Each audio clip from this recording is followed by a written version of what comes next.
AI is redefining work. Artificial intelligence is supercharging our own human intelligence, and that's what will move business forward. Machine learning, robotics, and generative AI are increasing productivity, accelerating decision-making, and impacting our lives at work and beyond. AI's real value is in how companies use it to empower their workforce and earn trust with customers. To maximize your AI and HI investment, turn to SHRM.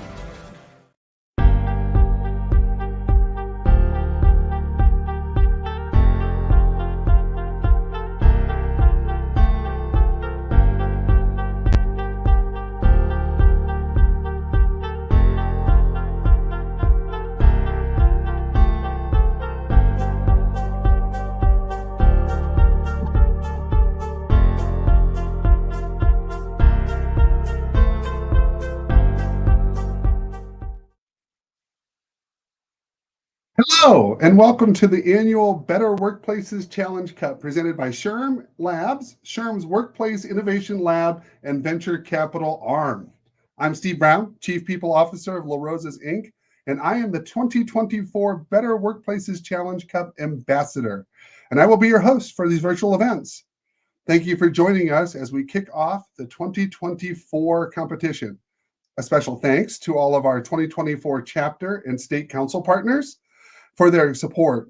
Our friends at the Eastern Panhandle Society for Human Resource Management are hosting an event on workplace culture on March 13th. You can scan the QR code here to sign up.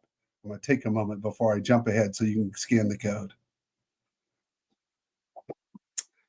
As many of you know, SHRM's purpose is to elevate the HR profession, and our mission is to empower people and workplaces by advancing HR practices and maximizing human potential. To that end, we strongly believe that HR is the best position to lead workplace innovation and organizational development. The 2024 HR Trends Report from McLean & Company revealed that supporting change is in the top 5 HR priorities for 2024, up 2 spots from the previous year. With innovation on the cusp of becoming a top priority and the need to control labor costs moving to a top 3 priority, HR will be challenged by the tension between the need to adapt and innovate and the need to control costs. And innovation is the key reason why SHRM launched this competition. The Better Workplaces Challenge Cup is a pitch competition to find the innovators that are solving the most critical workplace challenges. For this year's global competition, we're very excited because we're proud to say we received a record number of applications from across the US, Europe, Latin America, Middle East, Africa, and the APAC region. This is the first segment of round 1 of the startup track of the competition, and we are back this year with some exciting new changes. The first round will consist of 5 segments, each focused on a different category within HR. 25 startups have been hand-selected to participate in the first round. From there, 5 will emerge as the best in-category winners, who will advance to the semifinals, and the top 3 from the semifinals will advance to the finals, which will be held at the SHRM Annual Conference. And this year will be in Chicago from June 23rd to 26th. We hope you can join us. Today's category is workforce planning, and you will hear from 4 very exciting startups in this category. Each company will provide a 3-minute pitch, and afterwards, they will have a 3-minute Q&A answer with our judges. The criteria these startups will be judged on are: 1, does this business have the potential to grow financially and sustainably with a clear market for its product? 2, is this a business that will positively impact employers, and HR professionals, empowering them to thrive together and become more efficient and strategic? And 3, is the technology innovative and disruptive to the workplace tech market and current competition? Once the pitches are completed, the judges will deliberate and choose the winner of this segment. There is also a public voting component for those of you watching. So after you listen to each company's pitch, you cast your vote using the link in the chat for your favorite solution. The company with the most votes at the end of the segment will be named the People's Choice. Please note that the public vote will not have influence over the judge's decision. Also, please note this event qualifies for 2 PDCs towards your SHRM CP or SCP certification, and we will provide the code at the end of the event. And now, please help me in welcoming our judges for today. First, Aaron Grau, co-founder and chief operating officer at Charter. Next, Dr. Amar S. Al-Shamsi, senior talent management specialist and telecommunications and digital government regulatory authority, and Tony Buffum, VP of HR client strategy at Upwork. Welcome to the stage, judges. Thanks for joining us. For those of you watching, just because we can, let's clap. All right, it's cool to have judges. So let's go ahead and get started. Please welcome our first participant, Tim Miller, co-founder and CEO of Certified. Hi, my name is Tim Miller, and I'm the CEO and co-founder of Certified. Thank you very much for the opportunity to showcase how Certified is unlocking skilled talent around the world. The world is faced with a massive talent shortage, particularly in skilled trades. It's estimated that by 2030, there'll be a shortage of 85 million workers, resulting in an economic impact of over $8 trillion. Let's take a look at healthcare. Today, it takes over 250 days to replace a qualified nurse and costs hospitals in excess of $40,000. We dramatically reduced the time to hire by over 40%, replacing nurses in 150 days and reducing the cost by over 50%. Today, we focus on 4 different sectors: healthcare, engineering, renewable energy, and logistics, all of which show exponential growth in demand year on year across the world, a truly global problem. So how does it work? We've created a global skilled professional marketplace by aggregating supply and demand from around the world. Employers define their skill requirements, get recommendation of talent that fits their needs, and create bespoke migration pathways to track and monitor the progress of candidates on their journey to employment. We are driven by technology and powered by intelligence. Our own proprietary digital credentialing engine, Credshaw, anchors credentials to blockchain and maps skills and competencies to international skill frameworks while ensuring immutability and verifiability of records. Our skill mapping engine then maps experience and qualifications and provides real-time skill scoring related to specific job opportunities. We use our own distributed ledger technology, or blockchain, to record huge amounts of immutable data points, powering our machine learning engine to create real-time updates of arrival times and candidate progress, all of which is built with security and compliance at its core, complying to differing data privacy regulations from around the world. We differentiate ourselves by focusing on the mobility of skilled professionals. If you have the talent and the skill, you should be able to get the job wherever there is demand. While technology and remote working are replacing many white-collar jobs, there will always be the need to have boots on the ground across skilled professions. At a time when migration is such a hotly debated topic, we are focused on building trust in skilled migration. We see many of the top names in HR as potential customers and partners, and have already started discussions around integration with several of them. Over the past 2 years, we've worked with over 100 customers and have 72,000 users on our platform from more than 27 different countries. We have a team of 30 spread across offices in Germany and India, and as a team have experience in the areas of certification, education, recruitment, and technology, with 4 successful exits across the team. Thank you very much for your time, and I look forward to your questions. Great presentation, Tim. And now we'll hear from our judges. So get ready for your questions. One quick thing. The llama thing from I love llamas. I have llamas all over. So that's a big plus for me. Tim, welcome to the stage. Aaron, would you like to go ahead and get us started with our questions? Sure. Thank you so much. That was great. I am curious to know what you've learned about your buyer, or maybe what surprised you of that. You said you're working with 100 clients, I think, right now. So what are you learning from them, and how are you taking those insights into your product? So I think a lot of the work we do at the moment is connecting markets like India and Germany. So I'm based in Germany at the moment. And one of the big changes that is happening in the market is that companies are realizing that there's a massive problem, not only with sort of brain drain of people retiring from the market or from their own companies, but also there's a lack of talent that wants to come into particularly blue collar and skilled worker professions. So I think we're in that process of realization of this need to transition into new market sectors and look at international talent as a means to solve different labor challenges. I think the other side, because we work both with the source and demand side, I think from a sourcing perspective, there is so much talent available in a lot of particularly developing economies that has no visibility to opportunity. And I think what we're seeing on that side is that there's such a willingness and an appreciation for being provided transparent opportunities for employment.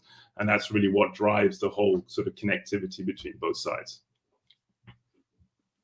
Great, thank you. Great. Next question over to you, Dr. Amar.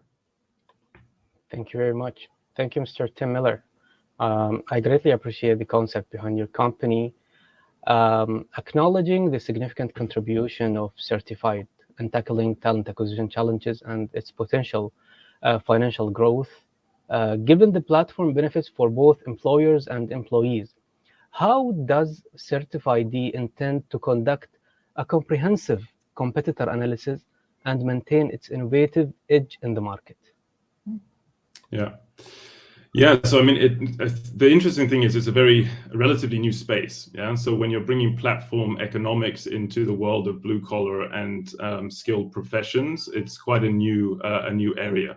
So from our perspective, again, we drive everything around skills. And when you're looking at skills, one of the key components that we look at is existing international skill frameworks that provide a kind of overarching mapping of skills and linking them to different occupations. And I think that this is something that is really driving us and we see as a key differentiator. The other, of course, is the technology. So from a technology perspective, we've been using different blockchain technologies for quite a long time. I think we see that as a key component in bringing trust to the world of skills, qualifications, and information regarding employment history, especially when you're dealing with cross-country, cross-boundary opportunities and dealing with lots of different countries and different kind of levels of security in terms of storage of data and manipulation of data and so on. So we really see this as an opportunity to frame a big differentiator from competition and drive the competitiveness of the platform. Thank you so much. Thank you. Great. Tony, you get the last question in this round. Tim, thanks for all you've shared. This is a really interesting solution. You kick off talking about the skills gap that's going to extend into 2030. And I can absolutely align with that, especially as it relates with nursing, which I think is a great example. It's going to be very difficult. But the other areas, engineering, or I think an example is forklift drivers. The World Economic Forum predicts these are areas that will be significantly impacted over just the next 5 years in terms of automation. So how sustainable is this program beyond kind of those truly in-person roles like nursing and those that are already being automated in terms of your growth internationally or beyond? Yeah, great question. Thank you. So again, of course, technology is going to have a massive impact in different sectors. And I think that over the next 10 years, there are going to be different occupations or different jobs that will have the potential to be replaced by technology. But as a focus from a global platform, which is our real intention, it's going to be a slow process where the ability to adapt skills to different jobs and opportunities will provide huge amounts of data that can also help us to upskill and develop new career paths and opportunities for people in these different sectors. So I don't think it's a case that people will be replaced. I think there will be jobs that will be replaced, but people need to be continually upskilled. And the only way you can do that is if you have visibility on the requirement of skill in different trades, the transition of skills from one trade to the other. And that's the beauty of having so much data behind the platform, is that we're able to present people with opportunities to develop their careers and further the opportunity to transition from one sector to the other. Good, thank you. Thank you. Thank you very much. All right, thank you, Tim. We will now let the judges write down their notes as well as their scores on their judging sheet. While the judges write some notes, how can attendees find out more information about Certif-ID? Yeah, great. So please come to our website, Certif-ID, certif-id.com. And if you're interested particularly in our talent solutions, it's talentsure.io. And we'd love to have a good discussion. Great. Excellent. Thank you so much for being here and being part of the competition. Let's bring to the stage our next participant. Thank you. Next, we have Jeffrey Moss, founder and CEO of Parker Dewey. I'm Jeffrey from Parker Dewey, and if you're like me, you know how difficult it is to hire. We've all had people that have great resumes and interview well, and we only find out that they're just not the right fit once they start the role. This is especially true in campus recruiting. Companies spend over $14 billion annually and aren't achieving their goals, whether it's around retention, DEI, et cetera. And most of that spend is on things like career fairs and info sessions where less than 50% of college students actually attend. This ultimately comes down to the fact that the best way to know if someone's a good hire, see them do the work. And the best way to engage candidates is give them what they actually want. Parker Dewey created a solution to this problem. Since pioneering micro internships in 2016, we've worked with organizations ranging from startups to Fortune 100s. The way we've done this is by recognizing that everyone has we should and I shouldn't tasks on their plate. Those short-term professional projects that there's not enough hours in the day to get done or aren't the best use of time for a busy professional. Market research, competitive analysis, data cleansing, not the types of tasks that require 10 or 20 years of professional experience, but those professional assignments that seem to linger on to-do lists. We did this by creating micro internships. These are short-term paid professional projects completed by college students on behalf of busy professionals. And while hiring managers appreciate the on-demand immediate support, students value the opportunity to demonstrate skills, learn about different companies, build relationships. As a result, for campus recruiters, it helps them engage and assess candidates more effectively than what they've historically been doing. The results speak for themselves. Cost per hire is lower 40 to 80%. Diversity is enhanced dramatically. Retention is over 98% compared to the 55% of recent college grads who leave in the first year. We did this by creating a comprehensive platform, making it easy for companies to integrate micro internships into their existing processes. We developed customized portals. That way hiring managers can post projects specifically aligned to their departments. This makes it a single click to get support. While it's helping campus recruiting, hiring managers view it as a perk. We're able to target specific student populations through deep relationships and students from over 3,000 colleges and universities across the US.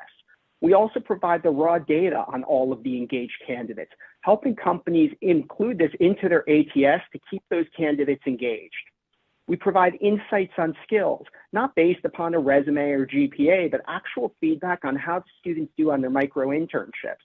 And these aren't just the hard skills, but also those core skills like communication, problem solving, and grit that are difficult to assess. We also provide overall impact, helping companies fine-tune their early career recruiting efforts long-term. Overall, this supports campus recruiting end-to-end, whether it's around accessing candidates, driving engagement, assessing their skills, and ultimately converting into hiring. Thank you so much for the opportunity.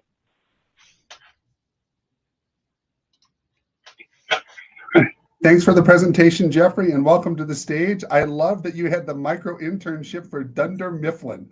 I hope people saw that. That was very cool. Thanks for catching that. For this question, we're going to start with Dr. Amar. Would you like to get us started? Sure. Thank you, Mr. Jeffrey Moss. Your company's concept is both visionary and practical. And recognizing Parker Dewey innovative solutions and potential for growth, there is acknowledgement of market needs and opportunities. This is for sure. And given its innovative micro internship platform and skill-based hiring approach, how does Parker Dewey plan to solidify its position and potentially collaborate with SHRM if it wins the competition? No, it's a great question. I appreciate the fact that you recognize that this is skills-based hiring in practice. This is not, it removes the need to create new frameworks and new structures and allows HR departments that recognize the value of skills-based hiring to make it easy to integrate, because it plays into the fact that every hiring manager has these short-term projects. As I said in the presentation, the we shoulds and I shouldn'ts. This brings skills-based hiring to the forefront. we're super excited about the opportunity to collaborate with SHRM because it's one of those solutions that HR leaders can bring to hiring managers that doesn't add to the workload of hiring managers. It's not asking hiring managers to create new surveys or spend more time interviewing or going through new processes. Rather, we're actually building upon what Tony and his organization did with Upwork.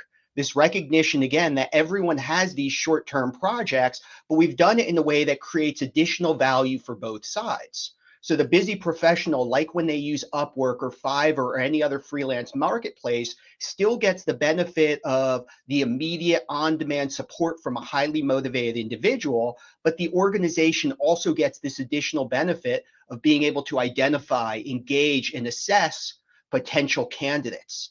And for the micro interns, beyond the payment for the work, they're also building their resume and building relationships and learning about career paths. And again, this is where we get so excited about collaborating with SHRM because it aligns to so many of those initiatives, those things SHRM speaks so highly about, like skills-based hiring, like the proverbial skills gap, et cetera, and gives an actionable, easy to introduce solution. Great answer. Thank you so much. Thank you for the great question. Next question. Let's go to Tony. Great. Thank you. Thank you, Jeffrey. Thank you for the presentation. Also, of course, thank you for the shout out. Truly appreciate it. And I can see the similarity. I have a couple questions for you, or at least a two-part. It starts with, I'm familiar with similar platforms. One is Forage that is also creating kind of these mini simulated experiences. How do you differentiate from that? And then for either of you, really, creating these micro internships, it seems like the key ROI is retention. And I'm really interested in how getting these kind of micro experiences result in retaining them longer with the company after they're eventually hired, especially when there's a lot of predictions that this, butterfly careers and extended turnover is going to continue for, the younger generations. I love the question. So first of all, on Forge, we think what they're doing is incredible. Again, they're simulations, they're make-believe assignments. The challenge with Forge is, from what we've heard from some of the students, is if I know there's a certain company I'm dying to work for and I'm 100% certain, I may be more willing or able to invest the 10, 20, 30 hours in going through those simulations with the hope that that organization is going to prioritize my resume. The reality is, one, huge percentages of college students can't afford to participate in those unpaid projects. They're being forced to make the decision between, do I want to do a simulation or do I want to eat this week? And again, these aren't my words. This is what we're actually hearing from learners. And it's actually creating some negative perceptions. Again, when the simulations are integrated into the classroom, it's a very different experience. But when it's standalone, it becomes a challenge. It also does less around engaging the students. Because again, it's a big commitment for someone who's uncertain if they want to do investment banking versus CPG versus working for a startup or big company. So we think there's definitely a place for it, and we think there's a lot of value in certain use cases. But what we're hearing from HR leaders and students alike is the short-term nature of these micro internships, and the fact that 100% of them are compensated and compensated fairly is really key. The other aspect of it, again, goes back to my comment about your work at Upwork, that we've recognized that hiring managers have real projects and are willing to give real feedback to real students. Why do you need to create a simulation if there's actually real work that needs to be done? So now all of a sudden you're providing the learner the experience and the HR team the insights, but you're also providing the hiring managers a perk and creating that more authentic connection. Finally, to your question about retention, again, the data kind of speaks for itself. 55% of recent college grads leave their first job within the first year. For those who complete micro internships, that number is less than 2%. And one of the college students really captured why. And the metaphor was less creepy when it came from a college student versus a 40-something married guy. But they said the recruiting process right now is essentially forcing a student and a company to get engaged through a summer internship or a co-op or an apprenticeship, or get married with the full-time role. It sort of skips that whole dating phase. The micro internships work because it creates this opportunity to date. So yes, we certainly see students who will complete one micro internship and then take a summer internship or a full-time role with that company. And that's great and we love it. But we actually see the most success when I, as a college student, freshman or sophomore year, I do a variety of different projects in different spaces and figure out big company versus small, marketing versus sales versus finance, certain industries. And as I'm going through this, I'm honing in on what I like. That way, when I take that full-time role, I'm doing so eyes wide open, both about the organization with which I'm working, but I also don't have that grass is greener issue about, ooh, maybe I wanted to work at a startup or in a different industry, because I actually had already done projects and realized the grass isn't necessarily greener. That's great. Thank you, Jeffrey. Appreciate your response. All right, Erin, close us out for this round. Yeah. Thank you so much. I can tell how passionate you are about this. And it's such an exciting company, and I think an exciting moment for this.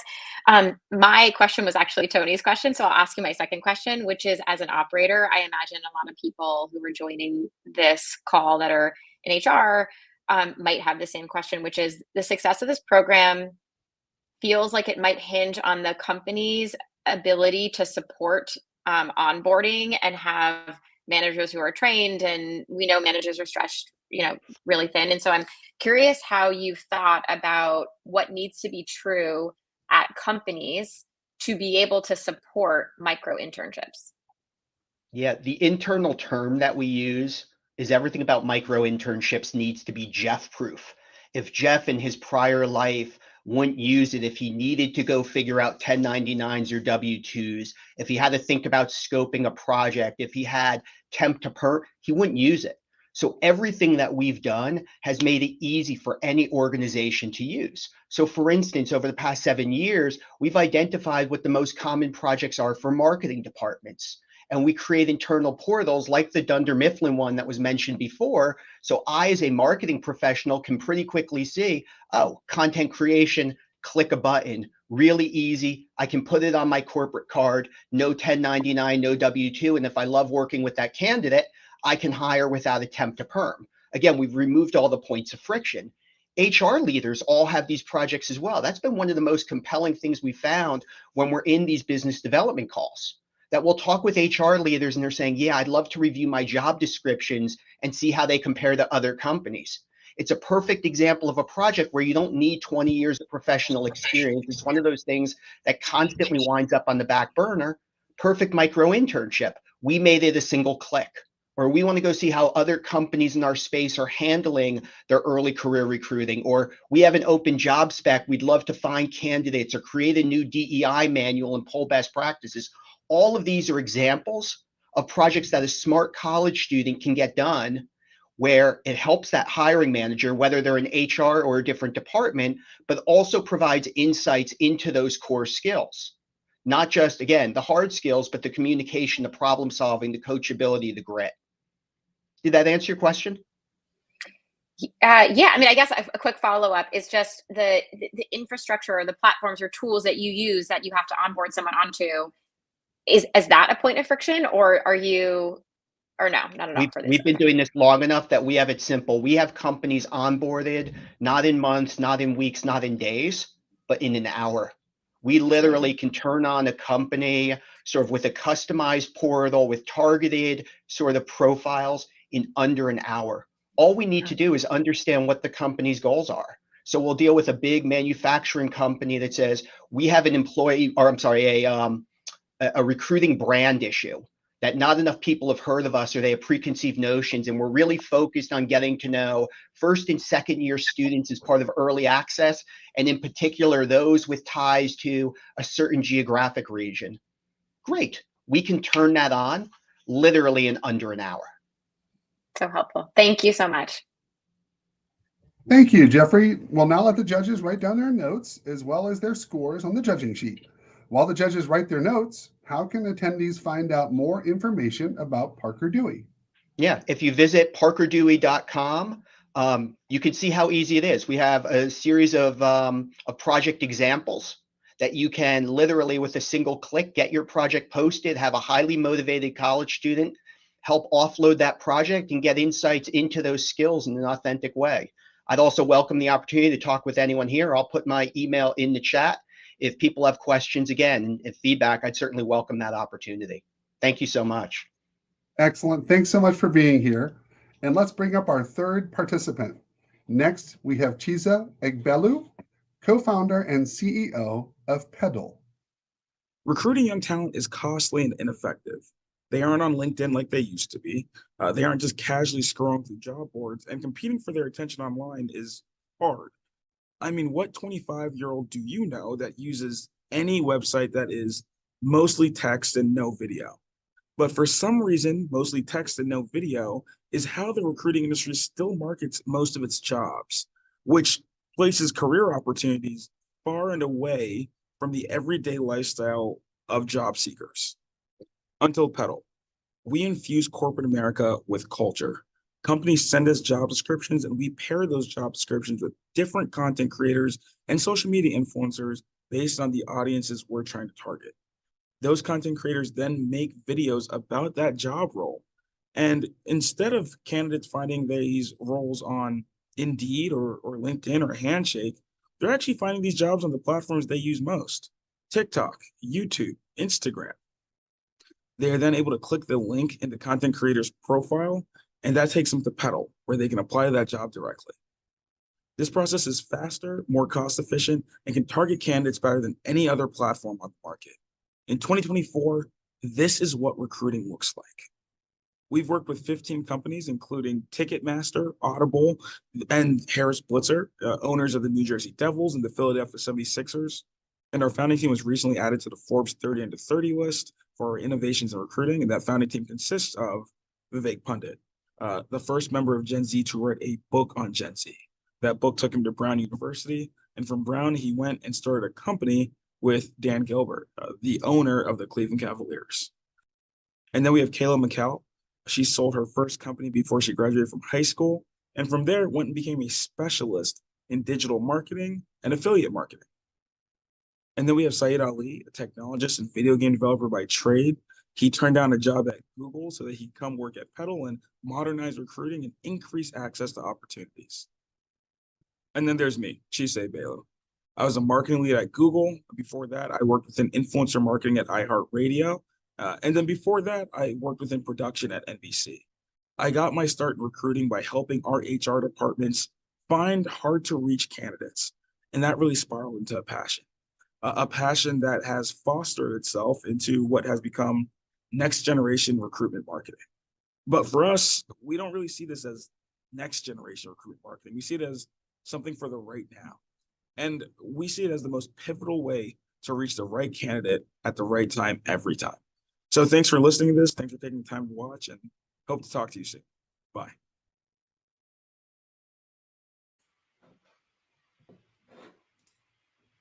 Great presentation. Thank you, Chisei. Welcome to the stage. Love the different variety of people that you've already touched. Let's hear some more. And we're going to start this off with Tony. You go first. Yeah, great. Thank you, Chisei, and really appreciate that video and overview of the business, and especially the team. You have a really tremendous and impressive team, so no doubt you guys will do big things. The question I have is this: compared to job boards, seems like it's pretty much lead generation. It's getting the employer brand out there, associating it with things that potential recruits would actually see and engage with. Yeah. But from that point on, how is it going through the automation that matches and assigns it to the company or to the right influencer? And I guess I'm interested in that process. Like, how do you manage performance, quality of the content, et cetera? And especially, how do you make applying for the job really easy? Like LinkedIn, people want that one-click application. So where does that come through with your business? Sure thing. And Tony, thank you so much for asking that. So I'll walk you really quickly through the process. Yeah. So in our system, when a job or a company gives us a job description, it comes tagged, right? And that tag then connects that role with the influencers that have the audiences that we're looking to reach. So whether that's a job in the financial industry or whether it's in publishing, we have certain influencers that can reach those certain audiences in a certain way.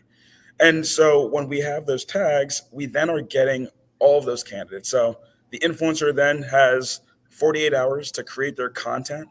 And this is a platform and a process where we know that the influencers know their audience the best. So we're paying these influencers on a performance base. So per candidate, they're getting a certain amount. So they're doing everything they can to be able to bring in the highest quality and the best candidates through our process. From there, we're bringing the candidates into our system, and that's where they're doing certain assessments, right? Those assessments allow us to know, hey, are you great for this role or are you great for this job? And they do that assessment with us one time. And that's what allows us to craft their universal application that then allows them to quick apply through everything else. So once we're getting that information, that data, we're able to then assess and say, you're a top candidate for this role. Here's the top 100 we're sending over for this job. And it allows us to not have to send over all 3,000 candidates that applied, right? What we realized in this process was that instead of trying to create another marketplace to try to drive people to get to, we could master the process of owning the lead generation when it comes to candidates. And that meant for us really leveraging the platforms that we know they're already using the most, right? Instagram, TikTok, YouTube, etc. It's really us taking influencer marketing and conflating it on top of the recruiting industry. And it makes recruiting a much more equitable process because the exposure is so heavy and is so aggressive. And you're able to get candidates with applicable skill sets that otherwise might not have actually applied for a role, either because they didn't realize that job was available at your company, or they might not have heard of the company because of certain brand exposure and brand equity. But also at the same time, they might not have realized that that's a job that was great for them in that industry. And so we're able to really bring in those candidates, have them go through our assessment, and then pair them with different jobs that they might be better attuned to or right for that job that they came in for. Does that make sense, Tony? Absolutely. Thank you so much. Great answer. Oh, sorry. And of course, we integrate in every ATS. So this is really important. It was a lot to build. No, that's a good point to add. Glad you slipped that in there. Great. Aaron, would you go next? Yeah, sure. Like Tony said, great team. I'm excited about what you're building. I'm curious about scalability. So it sounds like, if you're making a piece of content for every job, how are you thinking about scaling this business? Sure. So we're not the ones making the content, right? So what makes it really interesting is there are a number of different content creators, thousands within our system, that they're creating this content. So for us, when we're sending over these roles, you can kind of think about it as like when an Uber driver gets a notification for a ride.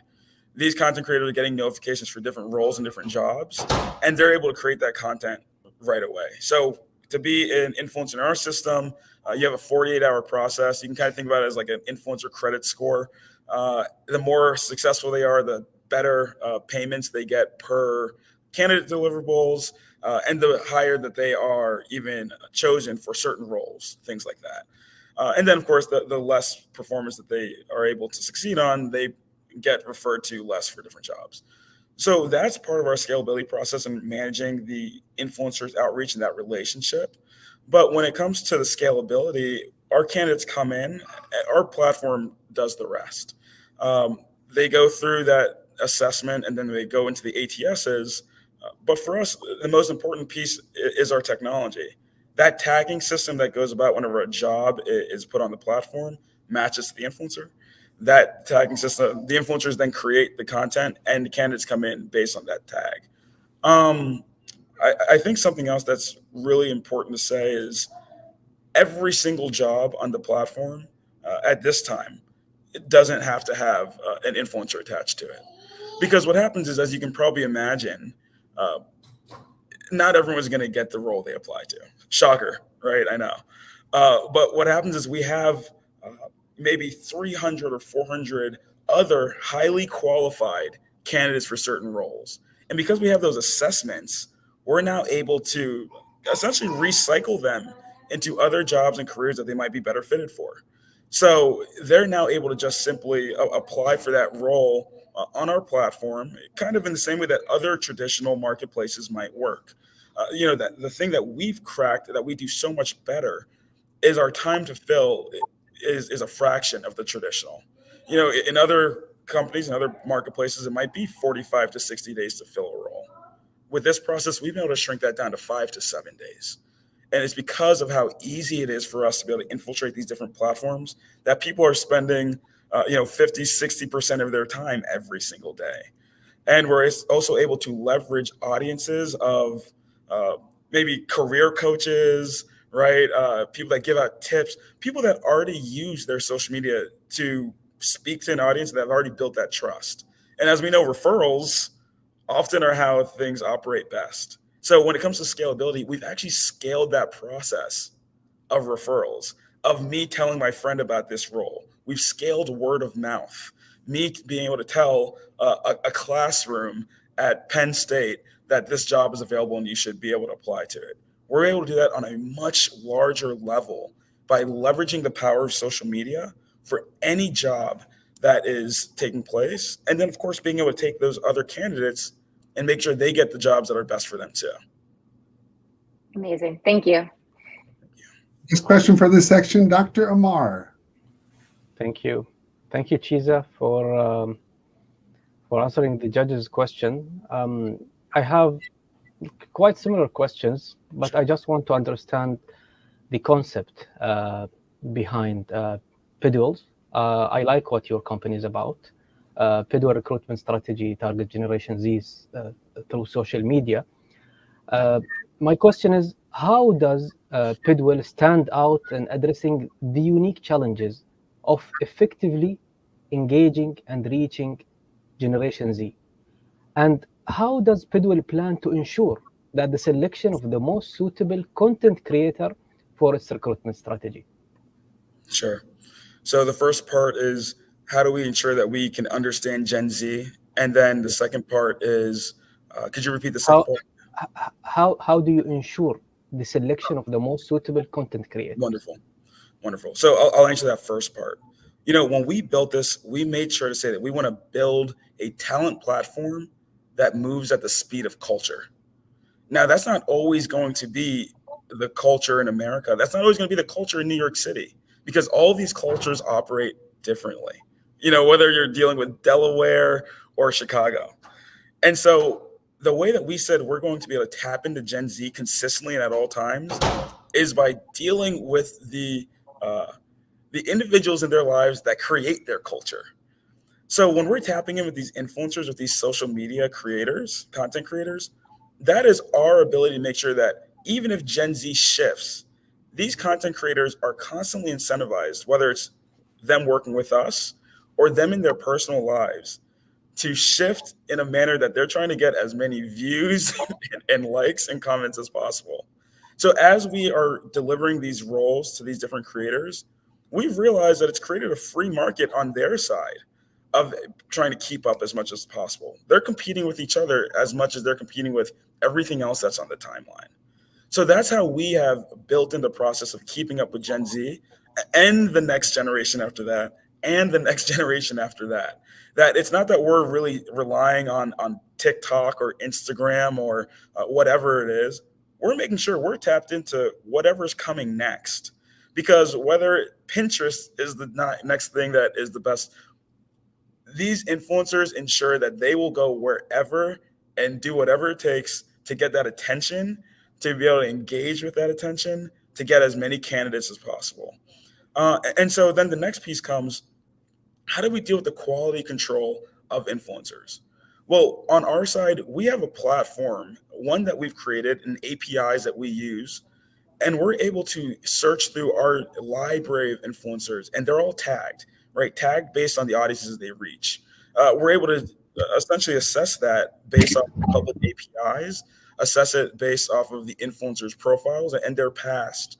And so on our side, that's where that influencer credit score really comes into play.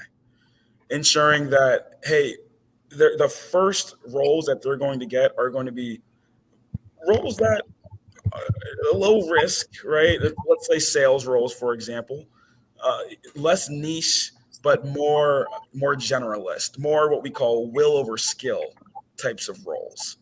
And as we're able to see how they perform there, they're getting better opportunities to be able to have more influence on roles that are more specific per se. So that's how we do it, right? And every influencer that comes through our process, they have to go through a certain vetting process and vetting system as well. And that's for us to make sure that they even have the engagement on their profile to be able to be useful for us. But they even have the reach and the understanding of what their audience is and who they can give us the best. So on one hand, it's kind of like you might see on any user-generated content profile where everyone gets a chance, and we're going to figure out what's going to be the best for these influencers to thrive. But at the end of the day, not everyone's going to be able to last on our platform from the user, from the influencer perspective. As you do better and you perform better, you get more opportunities to make money. And in the world of creating jobs, it's been really interesting to see how we've created real life full-time jobs for content creators across the country that do this full time, making sure that they, this is what a headhunter looks like in 2024. This is what a recruiter looks like in 2024. And we've been able to enable an extreme paradigm shift in what that looks like. And we're going to really be excited to see how this grows. And we're going to study our influencers and learn more about them and be able to shift to what this new world does look like. Great. Thank you so much, Chisa. Thank you, Chise. I'll now let the judges write down their notes and make scores on their sheets. While they do that, can you tell our attendees how to find out more information about Petal? Sure thing. You guys can go to petal.com. That's PEDUL.com. It's important to say the reason why we spell Petal like that is because EDU education is at the center of everything that we do. And we believe education is a bridge between P purpose and L life. So you can go to petal.com, reach out to us. We have a for employers section there. If you're watching ESPN, we're also the official partner of the New Jersey Devils. So you can catch us like on SportsCenter or anything there as well. And that will definitely help you remember to check out Petal. So really excited to talk to literally anyone and everyone on this. This is our passion. This is what we wake up to do. And this is what we believe is going to help make work much more equitable, much more accessible, and really help jobs fill and make better matches for the strategic goals that they have. So thank you so much, guys. I really appreciate it. Fantastic. Thanks for being here. Now we'd like to bring up our fourth person, our fourth company up to the stage. We have Kurt Edwards, co-founder and CEO of Pixi. Hi, I'm Kurt, co-founder and CEO of Pixi. And I'm Angela, co-founder and COO of Pixi. And here's an example of the problem we're solving. Hey, how's it going, Angela? How busy. I have to fill this position ASAP, and I really want to find the best addition to the team in order to help with this retention issue that is costing the company a lot of money. Okay, so what is your approach? Well, I do know that soft skills are the best indicators of long-term job success, but I normally do that during the interview. So I'm thinking of doing a lot more phone screens or first-round interviews in order to spot these skills earlier. Sounds like a good strategy to me. So what is the problem? Going through 300 resumes is a lot of work and time consuming.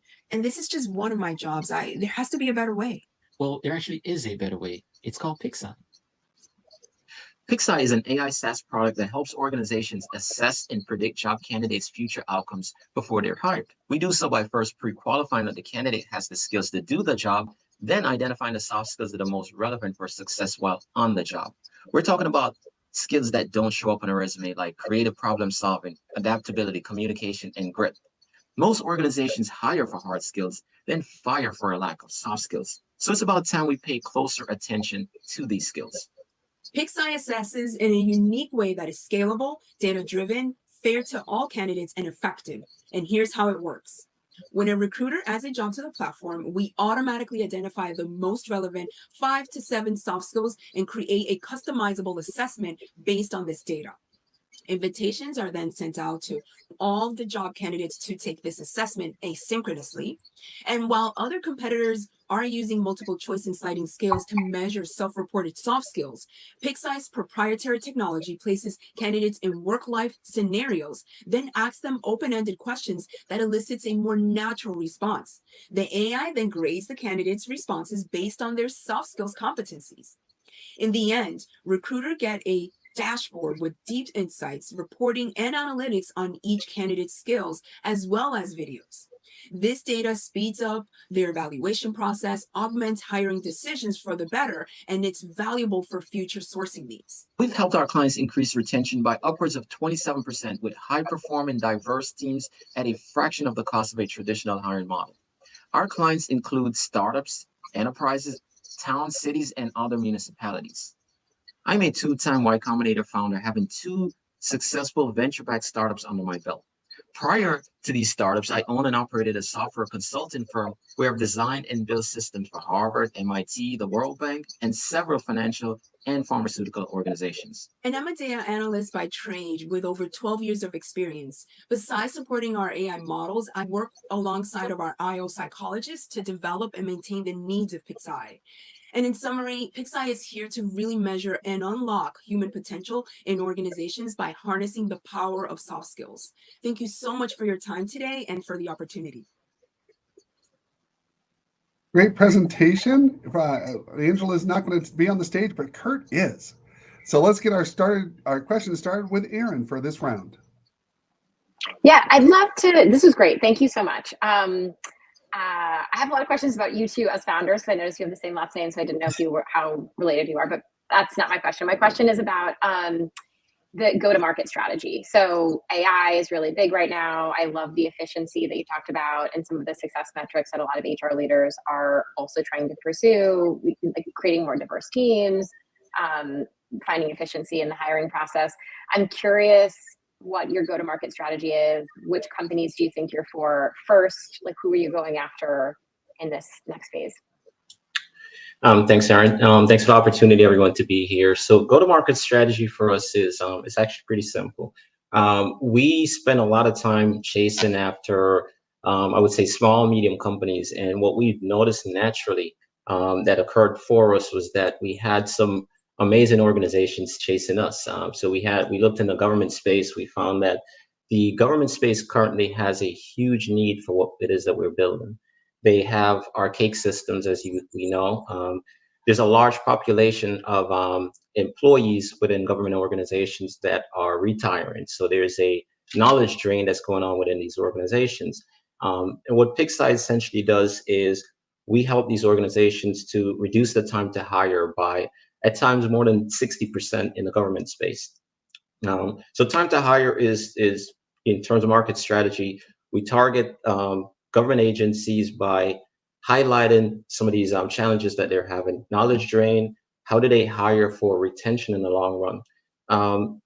In terms of other marketing strategies that we use, we've known that there are events that are happening around the country. Government agencies are always at events. There are SHRM conferences. So we try to have a presence at a lot of these different conferences. We do typical email marketing as usual. But as far as conferences are concerned, last year, as an example, we hosted our first conference where we were actual sponsors. And we had one of our clients who was a government agency that actually was there. They were featured in Forbes magazine last year as one of these organizations that turned around their recruitment process, and they're doing really, really great. And they went on stage to basically say, hey, with the help of PixEye, along with some other changes that we've made in our organizations, we're actually able to hire better, recruit better, and retain our candidates or our employees more long-term. We are also doing partnerships. So in terms of tackling and going after some of the enterprise clients of ours, what we've done is partnered with professional organizations. So professional organizations, their sponsors are going to be enterprises. So we're talking about Fortune 500. And what they essentially do is allow PixEye a door in. So they're looking at PixEye in a sense to gain access to our very, very large leftover candidate pool that we have right now. We have more than 500,000 candidates that's in our platform. And just to provide some context on what that is, when an organization brings a job to PixSci, they typically hire 1 or 2 person out of a candidate pool that could be more than 300 individuals. We want to help these leftover talent pool, because we do know that probably 30 to 40% of that talent pool is really, really great talent that's just left over. So what we've partnered with these professional organizations to do is present these leftover talent pool as sourcing options to larger enterprises, and that's part of our go-to-market strategy. Great, thank you so much. Great. Dr. Amar, over to you. Thank you. Thank you, Kurt and Angela. Your company concept is great. PixSci addresses the increasing need for soft skills assessment in the workplace with its innovative talent evaluation platform, demonstrating potential for sustainability. PixSci empowers HR professionals and stand out for its authentic approach. My question is, what key milestone has PixSci accomplished in establishing itself as a leader in the talent assessment market? Appreciate that question. So first, let's start out by saying that what we've built, it's not an easy feat to accomplish, right? So I take a look at the competitive landscape to answer your question in terms of milestone. It's easy to go multiple choice and sliding scales, right? Which is what you typically see out there when it comes to measuring soft skills. We've taken a different approach with just the growth of AI, artificial intelligence. We've built our own proprietary AI software to evaluate these soft skills. What we're doing is we're going a little bit deeper than anyone else has gone. And I should say not a little bit, a lot deeper than anyone else has gone. We're not multiple choice. We're not sliding scales. We're putting people in real life scenario, work life scenarios, and we're asking very open-ended questions. And we're dependent on our AI models to actually extract these skills. And again, skills that are most applicable to the job that they're applying for, right? So we will know, we use science, everything that we're doing is actually backed by science. The American Psychological Association, we study them a lot in terms of what it is that we're doing and how we build our models. We hire PhD psychologists ourselves just to make sure that what we're doing is marrying really science, deep science, as well as technology. So a huge milestone for us is just being able to accomplish this. It took years for us to build this. So we're a little bit ahead of everyone else in the game. Huge milestone for us. And then just seeing our product out there, for us, when we see candidates, for example, in a talent pool that in a traditional hiring process, their resumes are going to be tossed out because they don't have the brand affiliation that a lot of recruiters or hiring managers get excited about. But when we see individuals within our platform are getting called to interviews, and we're getting feedback from hiring managers and recruiters that say, hey, I actually passed up on this candidate when I looked at their resume, but I looked at their video in PixSci, because we record videos also. We have video, audio, text transcript, and again, deep insights and analytics on their soft skill competencies for that job. And when we see recruiters and hiring managers come back and say, guys, this is great. I was blown away when I looked at the top, 5 or 10 candidates that you pre-ranked within your system, and someone that we would overlook, we're blown away by their performance, and we definitely hired them. Another huge milestone for us that we're super duper proud of is we have not lost the hire just yet, right? And I'm proud to say that we can knock on any wood that's around us. But since PixSci has been an exception, every candidate that's been hired that's gone through the PixSci platform, there's no one that's been terminated by any organization. That's a milestone in itself.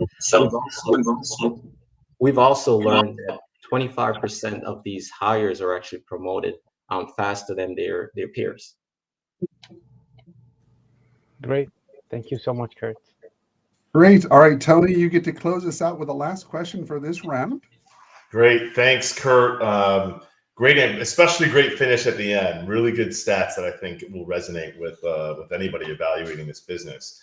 My question is more, when we talk about AI, especially in assessment, the number one question from HR is, what about bias? How are you addressing that? And if I narrow that down, you touched on it, I think, a little bit a second ago, but is there a validation process to go back and go, hey, what our recommendations made from an assessment process, is that actually lived out in the real experience, not only from the hiring manager's perspective, but also from the candidate's perspective? Appreciate that question. So we actually challenge every single company and organization that we bring on board to validate our product, right? And it's a no-brainer for us, because in validating what we're really doing, we are getting buy-in from them. They trust the platform. And we see even where individuals, they could use this at the top of the funnel. Just again, we assess every single person that applies to your job. There's a reason why we do that. We are actually trying to eliminate these unconscious biases that happen within that screening process. I'll touch a little bit on our models in a bit, but our goal when we built this product, again, we looked at the fact that if if you're not affiliated with a huge brand, like you didn't work for Google, you didn't work for Facebook, you didn't go to Ivy League school, and you're competing with candidates that do have these credentials or have these brands, typically what's going to happen is recruiters are going to get excited about this. But what truly makes a person great has absolutely nothing to do with their hard skills or education. And in fact, there are research and studies that are done out there that says success factors, long-term job success factors, are actually education and hard skills are only 18% of the success factors that make someone great long-term in any position.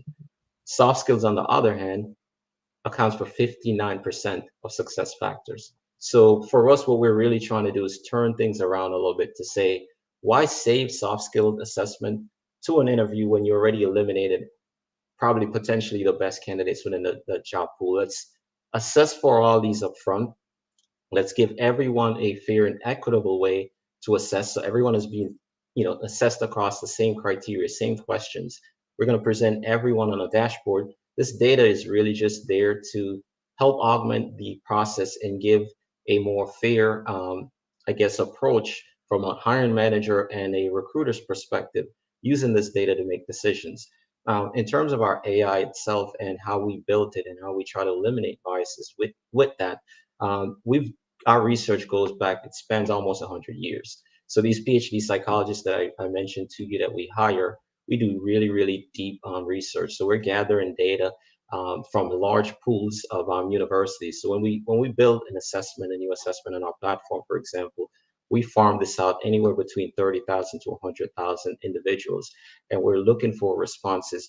We go back to studies that are done, and we take that data and we also train our models. So we're making sure that there's a good and fair representation across the board from all demographics, and that's essentially how we train our models. And we're always looking for outliers. So not only do we, build a system in its one time, but we apply various machine learning technology to our product. We're always looking for outliers. We're always going to be tweaking these assessments, tweaking these models, just to make sure that they're always fair for everyone involved. And for auditing purposes, we are audited. So just to make sure, again, that we're testing our product.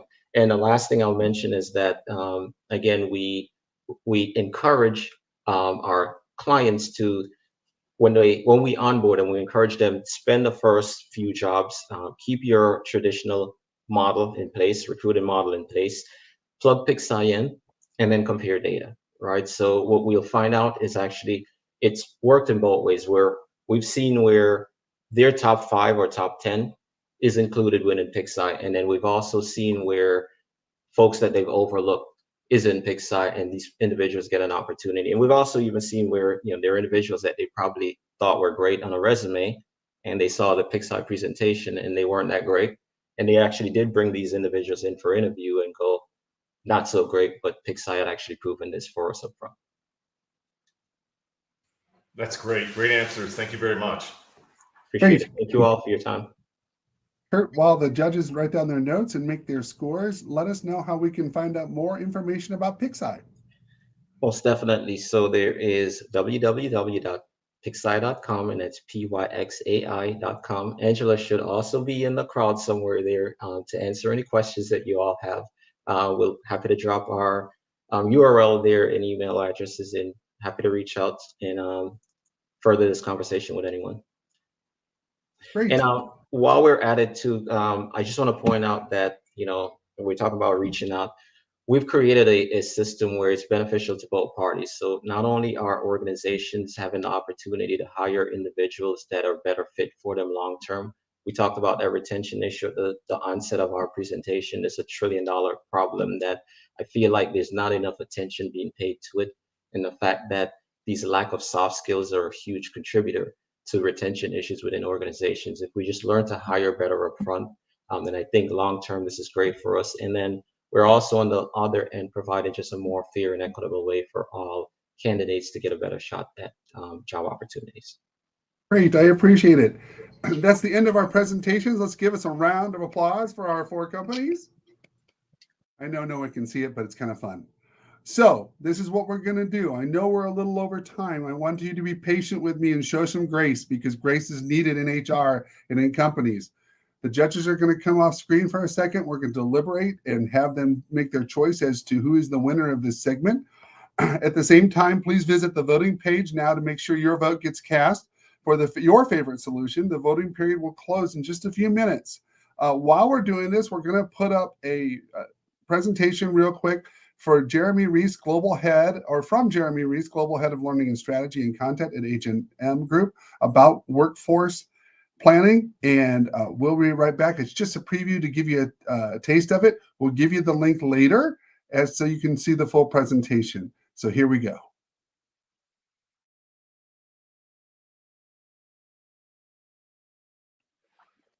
Hello and welcome to the SHRMLabs Fireside Chat Series as part of our 2024 Better Workplaces Challenge Cup. My name is Trevor Schochner. I'm a product manager here at SHRMLabs, and I'll be your host for this short series. Through the Fireside Chat Series, we aim to provide a platform for insightful conversations with HR experts, diving into the latest trends, innovation, and best practices shaping the future of work and the workplace. As the Better Workplaces Challenge Cup brings together the brightest minds in HR tech and workplace tech startups, our Fireside Chat Series serves as a complementary space where industry leaders can share their expertise, experiences, and insights with our global audience.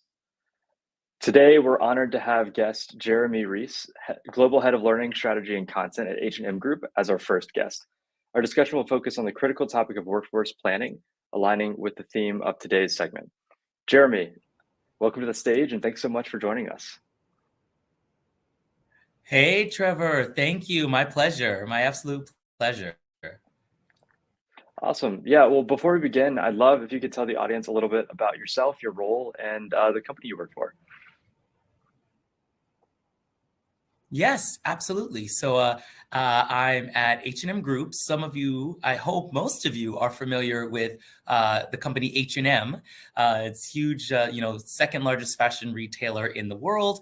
But we actually are a group of brands. So there are other brands in our portfolio, H&M, of course, but the brand COS, the brand And Other Stories is also located here in the US, and then a few other brands across the globe.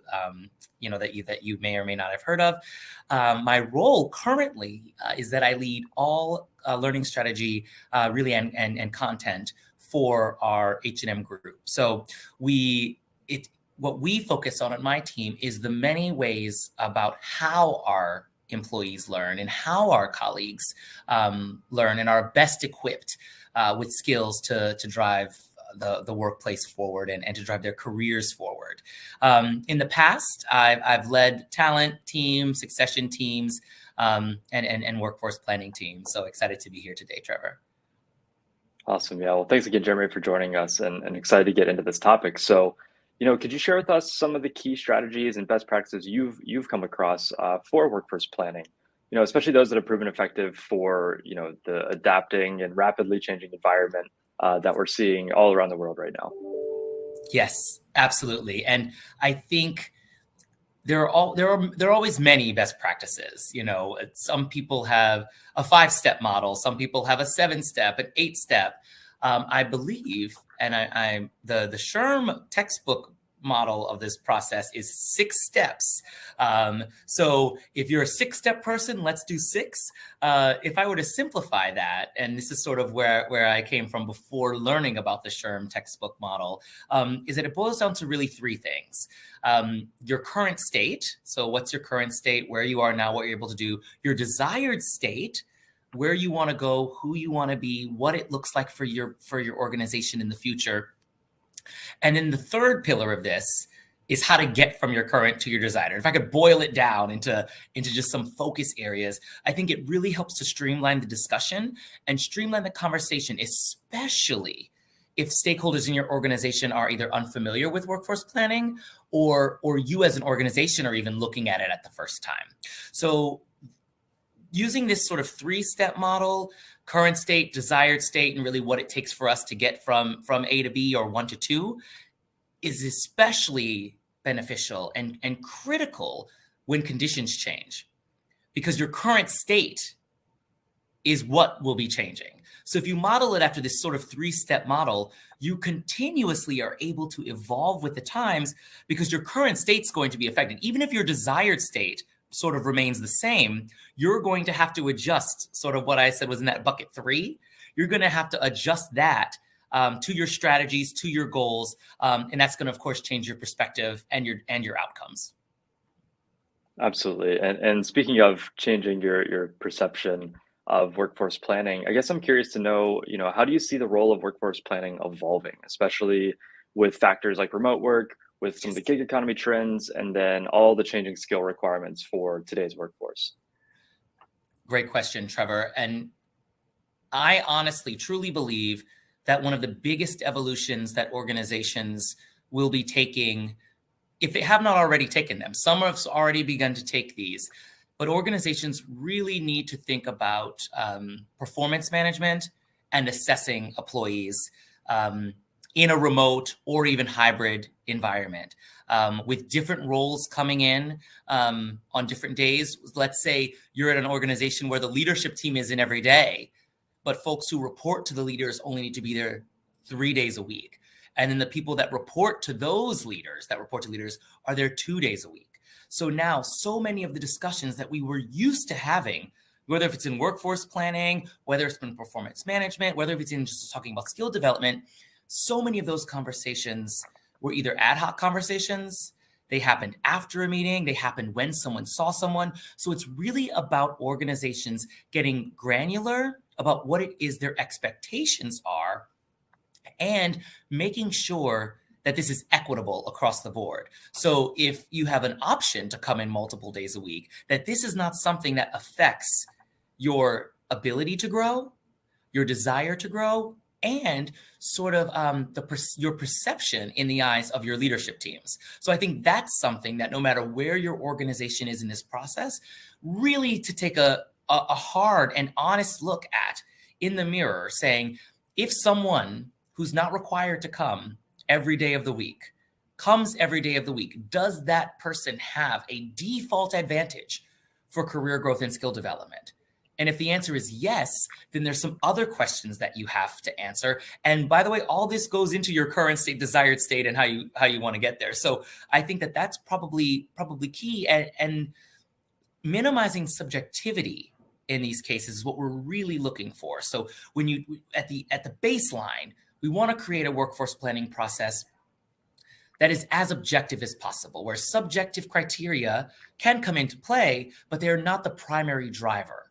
So especially in a situation with remote, hybrid, even in a situation where because of gig economy or because of maybe even more consulting work or outsourcing or downsizing, that a company decides, hey, all of these particular roles and skills, we're actually now going to outsource them. But what does that mean for the folks that are actually on your team, on premises, no matter how many days a week it is? What does that do for their skill development? What does that do for their next step?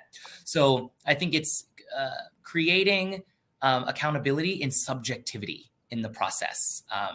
In objectivity. We don't want subjectivity, but accountability and objectivity, and as little subjectivity as possible.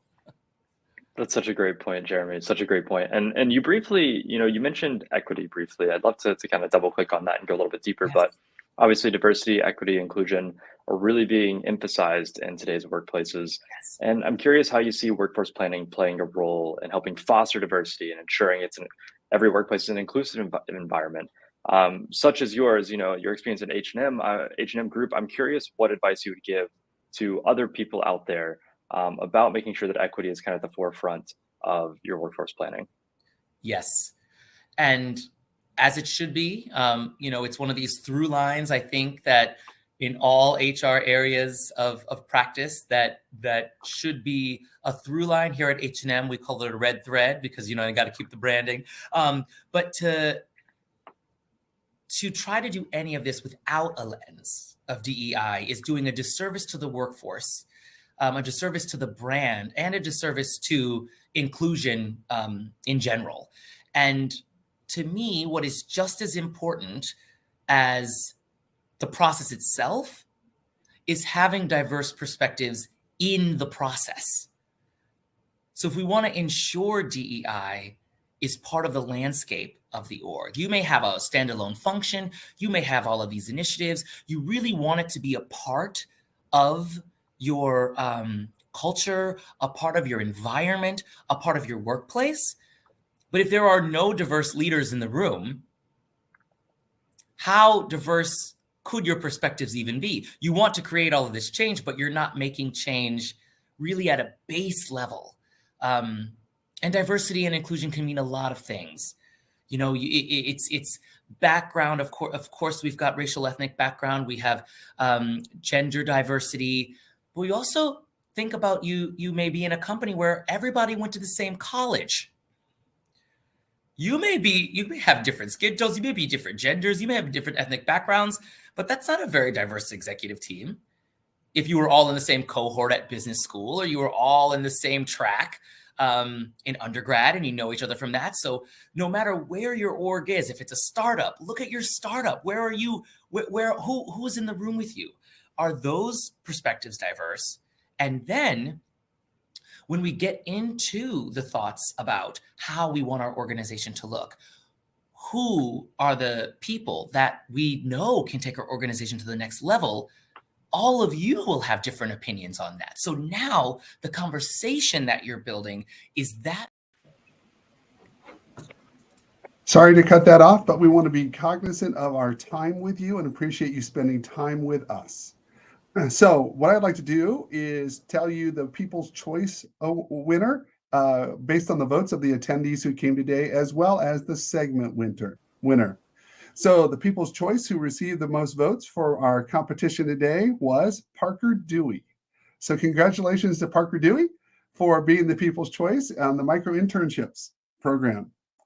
And the company that will be moving forward in the semifinals of the Better Workplaces Challenge Cup is Petal. So major congratulations to Petal, and we look forward to your participation in the semifinals. I'm going to cut some of the comments short only because of time. Okay, it's not that I don't want you to have a chance to say each other. Please connect with each other. I want to thank our judges, Aaron, Tony, and Dr. Amar, for their things. We did receive some comments about representation. Please understand this. We are focusing on the platforms and how they move the profession forward.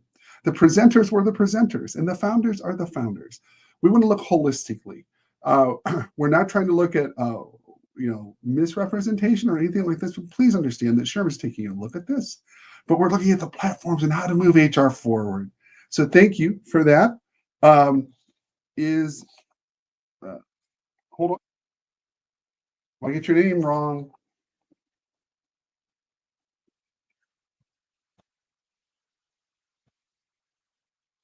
Tisa, are you still there? Tisa, I've said his name wrong. Can we pull him up now?